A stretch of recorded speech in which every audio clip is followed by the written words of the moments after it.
To get started in Canvas, you are going to navigate to your Google menu somewhere. You can go into your Google Drive, your Gmail, or just google.com and sign into your Pattonville Google account. From there, you're going to click on your Google Apps menu, which is typically a grid of 3 by 3 squares. Some refer to this as the waffle. So if I click on the waffle and go down and look for Canvas, I'm going to see that right in there. So that's how I'm going to access my Canvas course.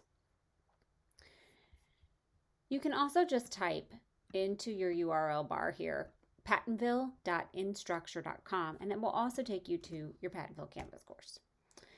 So when you get to your course, you will see your dashboard. You may have courses here, depending on the time of year, and sometimes you may have courses that are old that will have kind of gone off and away. It is split up into published and unpublished courses for teachers, so that way it's very clear to you which courses are viewable by students and which are not. Only things that are published in Canvas are viewed by students. Right now, if you did want to add a master course to start working to prepare for a new course coming through PowerSchool in a few weeks, then what you can do as the teacher is go ahead and click on courses in your main Canvas navigation, and then you'll want to go to where it says all courses. All courses are going to show you every single course you've ever had in Canvas ever. So eventually there will be a lot of things here.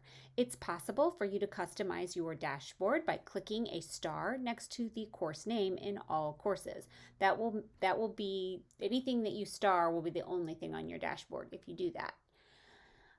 If you do want to add a new course, you just click add course and you're going to type your course name. Now, I would recommend that you type a course name that you will recognize as being a manually created course by the teacher. Please understand, any courses that you manually create will not have students in them, but the entire course that you build can be copied into a course that gets created when PowerSchool enrolls students. So you can go ahead and create a master copy of a course if you want to. Just know that that's not where students are going to get enrolled, but you can certainly create the course, you can add teachers to work on it, you can build the course together, and then when it's time, you can copy that course in. It's also possible to create what are called blueprint courses that other course shells subscribe to. I'm not going to describe that in this video, but it is possible.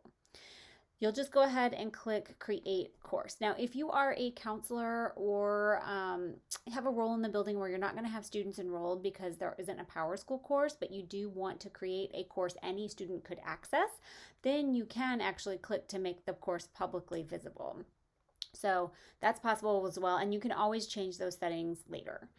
So you'll just click create course. I'm not going to do that right now, but when you go now to your dashboard, you should see that course created. So I've already done one. I called it sample course. If you go into this course, then you can add people if you want to. You cannot add students, but if you want to add another teacher to work with you, you can. So if I were going to add another person to this course, I would click on add people and I would make sure to type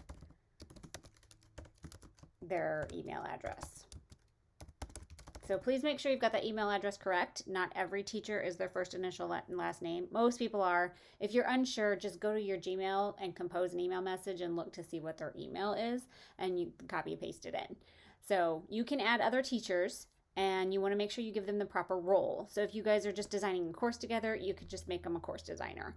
If you want to add them as a teacher, you could do that too. Those are your kind of options in here. And then you just say next, and it'll send that person an invite. And I think you actually have to hit submit on the next screen. So that's how you can add teachers into a course as well. You can't add students though, because we want all the courses, in order for Grade Pass Back to Power Teacher Pro to work, we have to have courses that PowerSchool creates.